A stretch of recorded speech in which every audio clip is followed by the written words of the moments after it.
Olá! Bem-vindos! Hoje a gente vai mergulhar num conceito que é, sem dúvida, um dos pilares da teologia cristã: a verdadeira natureza do Espírito Santo. E para começar, vamos direto ao ponto, encarando uma pergunta que vira e mexe, causa uma certa confusão. Afinal, o Espírito Santo é Deus mesmo ou seria só uma espécie de força? E olha, essa não é uma pergunta só para teólogos, não. A resposta para ela, segundo o material que estamos analisando, é a base, o alicerce de uma vida cristã que realmente se apoia na presença de Deus. Então, para encontrar essa resposta, o melhor caminho é olhar para as Escrituras. Vamos seguir os rastros dessa revelação sobre o Espírito, começando lá do início. E o interessante é que a prova da divindade do Espírito não está escondida numa passagem só da Bíblia, não. É um tema que vai sendo construído, sabe, tanto no Antigo quanto no Novo Testamento. Pensa só, logo no segundo versículo de tudo, o Espírito já aparece. E não é como um vento qualquer, uma brisa passiva. Ele está ali, ativo, cuidando. A palavra em hebraico, inclusive, dá uma ideia de uma ave aquecendo o ninho. É uma imagem de cuidado e propósito. E essa ideia continua por todo o Antigo Testamento. O Espírito não é só uma fonte de energia. Ele dirige, ele unge, ele fala. São ações de um ser pessoal, de um ser divino, né? Fica bem claro. Agora, se a gente avança para o Novo Testamento, essa identidade fica explícita, sem deixar nenhuma dúvida. Esse caso aqui é incrível. O apóstolo Pedro basicamente coloca um sinal de igualdade. Mentir para o Espírito Santo é, na verdade, mentir para o próprio Deus. E o apóstolo Paulo reforça isso de um jeito muito poderoso. Ele usa a palavra grega naos, que não era qualquer parte do templo, era o lugar mais sagrado, os santos dos santos. Então, se o Espírito habita ali, a conclusão é inevitável. Mas não para por aí. Além dessas afirmações diretas, a Bíblia vai mais fundo e atribui ao Espírito características que pertencem unicamente a Deus.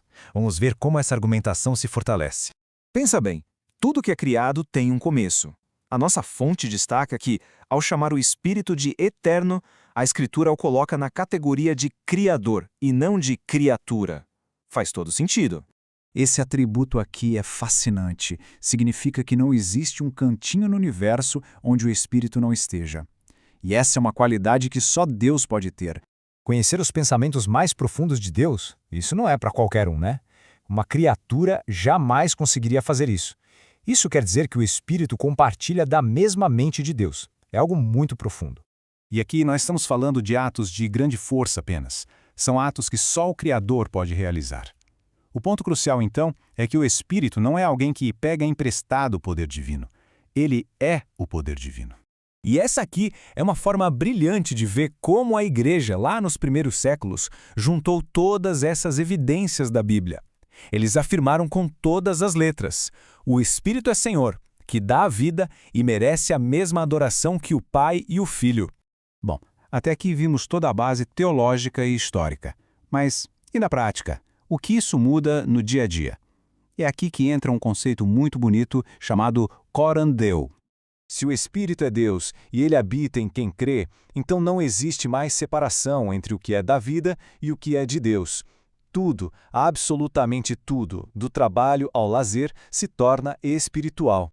Isso muda tudo. A fé deixa de ser algo só de domingo e passa a ser uma realidade constante, 24 horas por dia, 7 dias por semana, moldando as nossas escolhas, o jeito de falar e até o nosso caráter. A grande virada de chave é essa. Reconhecer a divindade do Espírito faz com que o mais comum dos dias se torne sagrado. Por quê? Porque Deus está ali, pessoalmente presente em cada detalhe.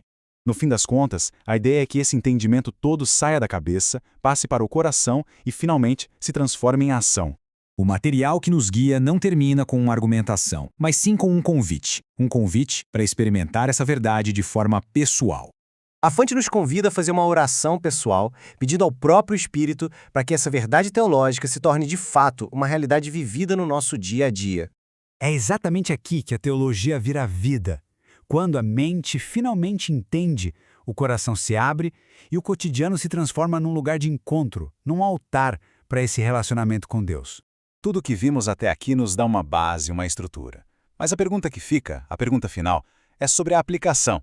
Se Deus está de verdade aqui, agora, em cada instante, como isso pode mudar a primeiríssima coisa que vamos fazer a seguir?